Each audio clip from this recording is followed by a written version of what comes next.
And think of the time, everyone. Think of the time when you just cleared your 12th. And think about those dreams you had to become something or another. Now open your eyes. So how many of you are exactly doing the same thing you imagined that time that you want to do or you want to achieve? How many of you? That's really great. Very good evening, one and all. When I was in my 12th, when I cleared my 12th, I had no idea, no clue what to do after that. So sometimes my mind used to go, let's do a BBA, let's do a BCom, let's do a BA, let's do something. So fortunately, I got admission in Delhi University because of the power. I'm a girl. That's right. So I got that admission in the Delhi University, made some good friends who had hashtag goals.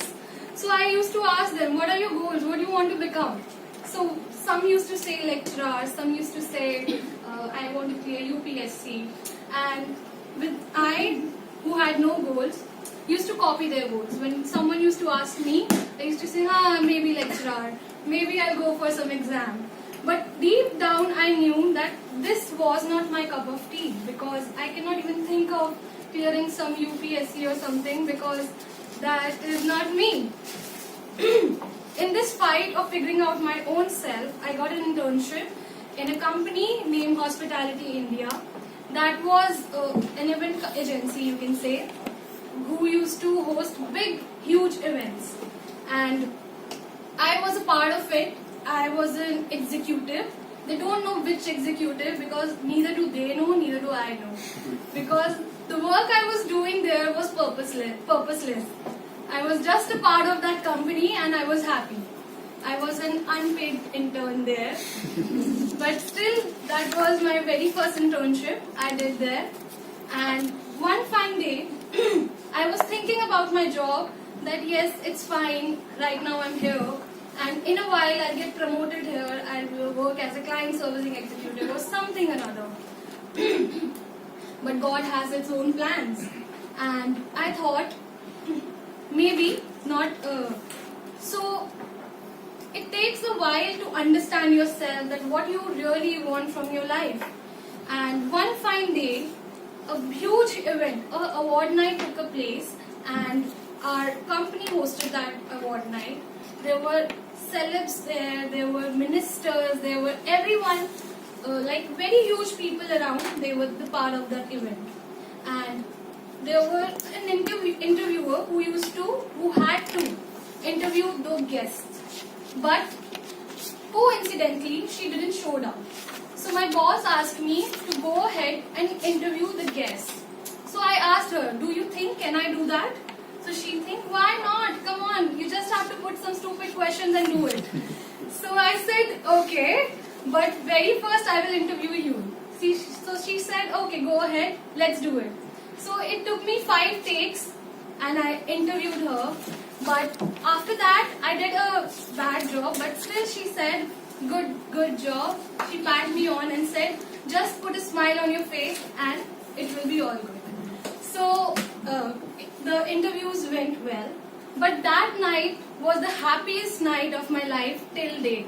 Because that night I figured out myself, what I wanted from my life.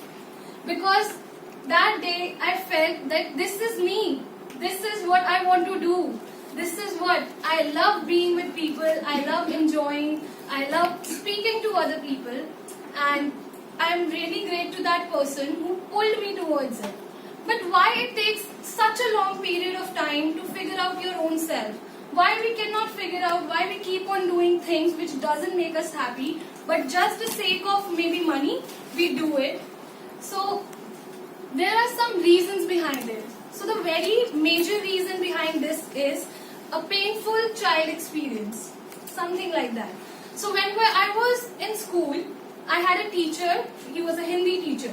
And he was like, he has this habit of passing out sarcastic comments in the class just to make class funny, just to make students laugh. He used to pass some comments and unknowingly he used to pass some meaningless comments which were not appropriate, because we are students. When you speak such comments in front of students, they take it in other way as well.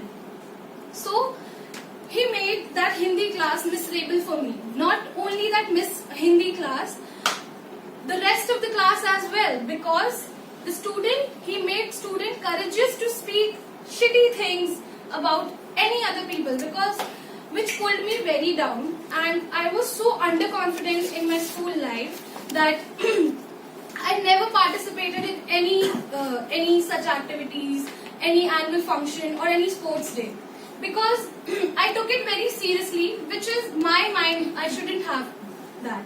So this is the thing, that when one side a teacher pulled me back, and it stopped me from doing so many things. He made my half of the school life miserable.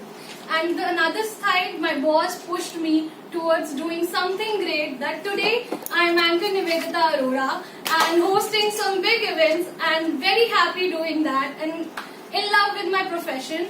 So I would only say in last one thing, that no matter how much it takes, figure out your life, take that courageous step, do what makes you happy.